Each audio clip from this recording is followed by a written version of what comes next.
Let's open us up some Argatoria. So this is Myrnos, and he comes with a unit of Khazars. I'll show up, after I'm done with this, I'll show up a picture of his rules so everybody can check out what he does. So the heroes in this game come on rounds, so that's what this one's for. I'm gonna try to get a close up of this guy because he is just disgustingly sick.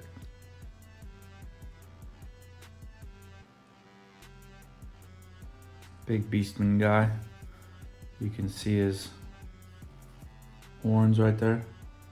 This is 10mm, very small game, but he's holding up looks like half of a human or half of a dwarf corpse, holding it up. Let's see if I can get any closer here. Probably not. Pretty sick though. This guy is awesome.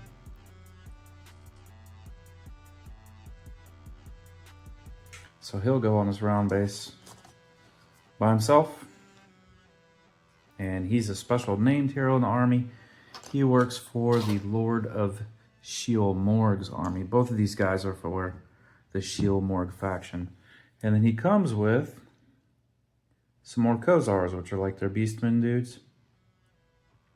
And this is just the regular Ritual Guardian Khazar models. So essentially, it's 2 per base. But yeah, just some more Khazars to beef up the unit. I appreciate the fact that they throw some of those in there. You know, I guess it makes it more expensive, but you're also just getting a couple extra dudes. That's never a bad thing. You know, in Argatoria, if you take a full rank, which would be 4 rows of 4 guys, 4 bases, then you get to bring a free Vanguard unit, which is a little 4-base unit. So if nothing else, these guys are a Vanguard unit if you already have all the Khazars you need. Pretty cool. This guy, his name is Gnat, and he comes with some skeletons. He's also for Sheol-Morg, but he works with the Lord Necromancer in his army. So there's Sheol-Morg specifically has multiple ways that you can build the faction. There's the Lord of the Abyss, the Lord of Sheol-Morg, and then the Lord Necromancer. And depending on which one you take as your general, that determines what types of units are your basic troops. So the Lord of Sheol-Morg has Khazars as his basic troops. The Lord of Sheol-Morg has Horned Warriors as his basic troops, like little Viking dudes. And I mean, he just looks like a Horned Warrior, just a bigger, beefier one. You know, he's a named hero after all. But they look like that. Well, no. So he's actually a skeleton, yep, because he works with the Necromancer. So I got that wrong. But the Horned Warriors, they're big armored dudes with horned helmets, so they look kind of like that, but not skeletons. And then Lord Necromancer has the skeletons. They call them Trulax in this game, but that is his basic unit types. So for him, he'll go on the middle of the base, and then all these little like half dudes digging out of the ground, coming out of the ground, they are just base decorations for him, according to the artwork on the website. I suppose you could put them in your skeleton units just for some variety. That might be cool. But the website picture shows them on the base with him. And then he comes with some more Trulax. Let's see if I can get these focused any better. I love the skeleton models in this game. They're very like Iron Maiden, you know, Evil Ernie aesthetic. Very heavy metal, big fan. The guy with a mohawk, he's awesome. And then you get this fruit also.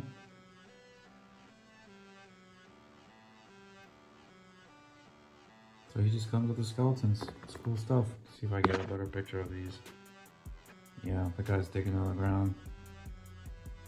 Yeah, pretty cool. And this is Gnat. Anyway, good stuff. I'm not sure what this is. It's in there with them. It's just a little skull, I guess. I don't know. Not sure. But anyway, that's Argatoria. I'll put some screenshots of the cards. So stay tuned. Alright, so this is Gnat. Gnat is 57 points for the model. He can be fielded in the Lord Necromancer's army, regardless of the other heroes. He can also support any unit, including Trulax. Usually the Trulax can only have the Lord Necromancer attached.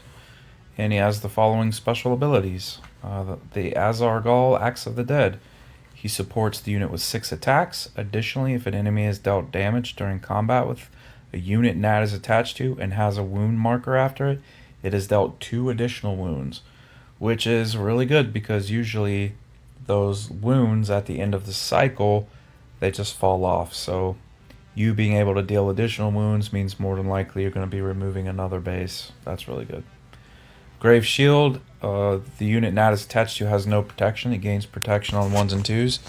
There's few units in the game that has any sort of protection. That's basically a save to ignore damage dealt to you. So that's pretty darn good. He has the Horned Helm. If the unit he is attached to has fear, the enemy must always take panic test for 3 bases instead of 1 or 2. That's really good.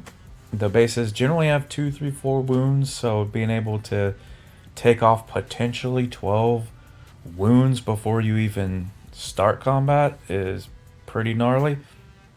Additionally, once per cycle, a friendly Trillank unit within 30 centimeters of Gnat gets to roll a d6. They can increase their mobility by 5 and roll again.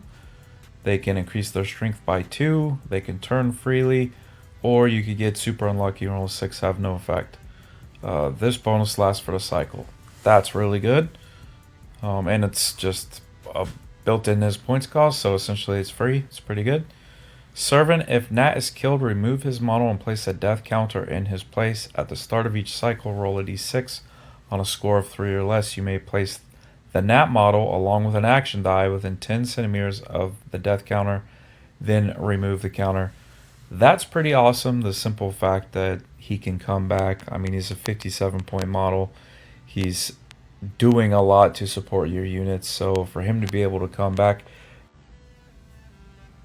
Alright, so we have Myrnos. He's 40 points per model. He can be fielded in the Lord of Sheol-Morg's army, regardless of the number of other heroes. He's obsessed with madness, and he always has 5 attacks plus 1 attack for each rank the unit he's attached to. So obviously you want to have him in a big unit. You know, if it's a big 4-rank unit, and he's swinging a lot of extra dice. He has the Axe of Malice. Endowed with a foul soul, it confuses his mind and causes him to go mad. If an enemy unit, but not a single model, loses combat to a unit Myrnos is attached to, roll 4 d6s before the enemy takes their cold blood test. Any score of a 4 or less means that Myrnos inflicts additional wounds.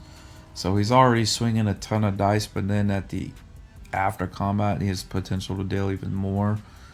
Any double of a 6 means that his unit loses 1 base.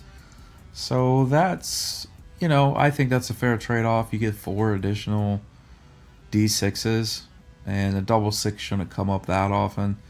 I think it's a fair trade-off. Hunger for Murder. The regrouping range of the unit he's attached to is 3d6 instead of 5 centimeters. 3d6 can be less than 5, but more often than not, you're going to be getting way more than 5 centimeters, which is pretty good. Belt of the Servant. If he is eliminated from battle, he is not counted as a blood point for the enemy.